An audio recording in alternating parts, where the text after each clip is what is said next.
Assalamualaikum warahmatullahi wabarakatuh. Bismillahirrahmanirrahim. Bismillah walhamdulillah. La haula wala quwata illa billah, amma ba'du. Yang terhormat Bapak Nuris Pratama Wisesa Sarjana Hukum selaku dosen pengampu hukum jaminan, yang kami hormati atau yang saya hormati rekan-rekan mahasiswa Universitas Sunan Bonang Tuban, khususnya Fakultas Hukum kelas 6C. Pada kesempatan ini mohon izin Bapak Nuris, saya ingin menyampaikan beberapa hal tentang hukum jaminan. Hukum jaminan ini di dalamnya ada beberapa materi pokok. Di antaranya ada hak tanggungan, ada jaminan gada, ada hipotek, ada bank garansi, dan lain-lain. Tapi pada kesempatan ini saya ingin mengambil simpelnya saja. Saya akan mengambil dua materi. Yang pertama adalah hak tanggungan atau HT, yang kedua nanti tentang jaminan gada. Langsung saja yang pertama, yaitu pengertian hak tanggungan.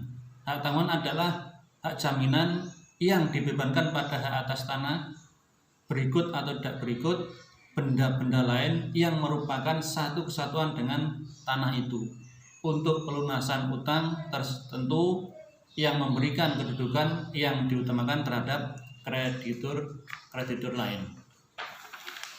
Mengenai dasar hukum hak tanggungan, yang pertama Undang-Undang Nomor 4 Tahun 1996 tentang hak tanggungan atas tanah beserta benda-benda yang berkaitan dengan tanah. Yang kedua, UU HT disahkan pada tanggal 9 April 1996. Peraturan ini dimaksudkan sebagai pengganti hipotek yang diatur dalam KUH Perdata yang berlaku sejak tanggal 1 Mei 1848 dengan Statblad 1847 nomor 67. Dengan demikian, sejak bulan April hanya ada satu hukum pertanggungan, dan sebagai lembaga pertanggungan tanahnya disebut hak tanggungan atau HT. Selanjutnya hak tanggungan Undang-Undang Nomor 4 Tahun 1996. Hak tanggungan adalah hak jaminan yang dibebankan pada hak atas tanah atau UUPA. Berikut atau tidak berikut benda-benda lain yang merupakan satu kesatuan dengan tanah. Terus untuk pelunasan utang tertentu, dan yang terakhir memberikan kedudukan yang diutamakan terhadap kreditur lain. Sekarang subjek hak tanggungan, atau dalam pasal 8, bahwa pemberi hak tanggungan perseorangan atau badan hukum yang mempunyai kewenangan melakukan perbuatan hukum terhadap objek hak tanggungan. Ini pasal 1. Terus selanjutnya kewenangan itu harus ada pada saat pendaftaran hak tanggungan. Ini pasal 2. Terus warga negara Indonesia atau hak milik, HGB, HGU, dan hak pakai. Selanjutnya orang asing atau objek hak pakai. Dan yang terakhir penerima atau pemegang hak tanggungan. Ini perseorangan atau badan hukum yang berkedudukan sebagai pihak yang berpiutang. Ini menurut pasal 9. Sekarang objek hak tanggungan. 1. Syarat mempunyai nilai ekonomis, terdaftar, dan dapat dipindah tangankan.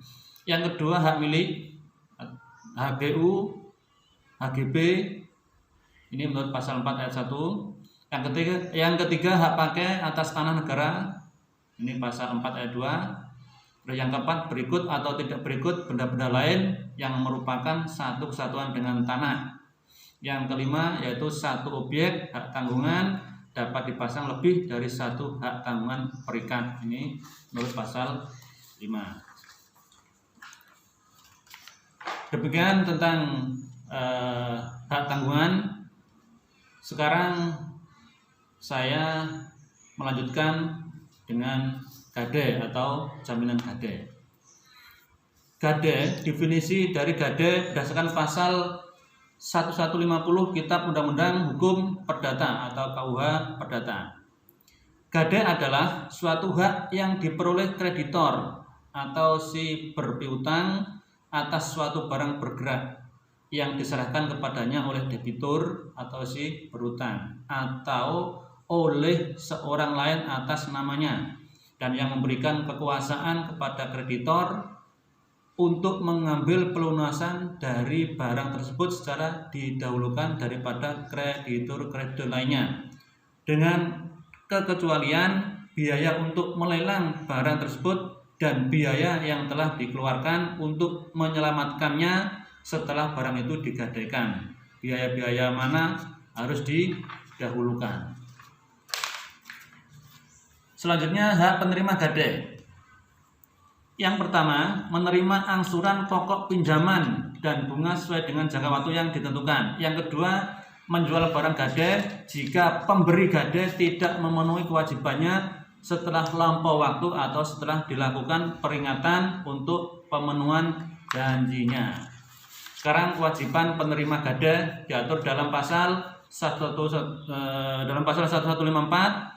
1156 dan 1157 KUH Perdata. Yang pertama, menjaga barang yang digadaikan sebaik-baiknya. Yang kedua, tidak diperkenalkan mengalihkan barang yang digadaikan menjadi miliknya walaupun pemberi gade wan prestasi. Ini menurut pasal 1154 KUH Perdata.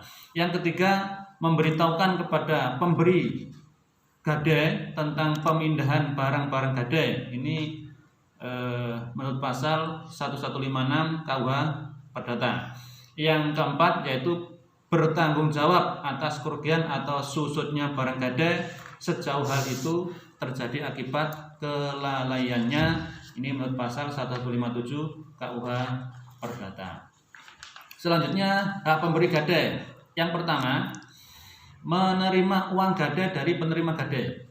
Yang kedua, berhak atas barang gade apabila hutang pokok, bunga, dan biaya lainnya telah dilunasinya. Yang ketiga yaitu berhak menuntut kepada pengadilan supaya barang gade dijual untuk melunasi hutang-hutangnya. Ini menurut pasal 1156 KUH Perdata. Selanjutnya, kewajiban pemberi gade. Yang pertama, menyerahkan barang gade kepada penerima gade. Yang ketiga, membayar pokok dan sewa modal kepada penerima gade. Yang ketiga yaitu membayar biaya yang dikeluarkan oleh penerima gade untuk menyelamatkan barang-barang gade. Ini menurut pasal 1157 KUH Perdata. Selanjutnya, cara-cara hapusnya gade. Menurut pasal 1152 BW, barang gade itu hapus dari kekuasaan pemegang gade. Terus hilangnya barang gade atau dilepaskan dari kekuasaan penerima gade surat bukti kredit. Ini menurut pasal 1152 BW. Sekarang menurut Ari Hutagalung, 1. Hapusnya perjanjian pokok yang dijamin dengan gade. Yang kedua, terlepasnya benda gade dari kekuatan penerima gade. Yang ketiga, musnahnya barang gade. Yang keempat, dilepaskan benda gade secara sukarela. Yang kelima, percampuran atau penerima gade. Itu merupakan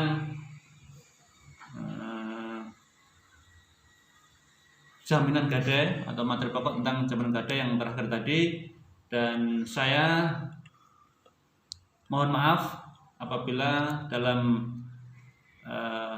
menyampaikan atau mengupas dua hal materi pokok tentang hukum jaminan yang berupa hak tanggungan dan jaminan gada, ada kekurangan dan kekhilafan. Saya mohon maaf sekali lagi, mohon bimbingannya kepada Bapak Nuris selaku dosen pengampu hukum zaman ini. Dan sekian dari saya akhiri. Wassalamualaikum warahmatullahi wabarakatuh.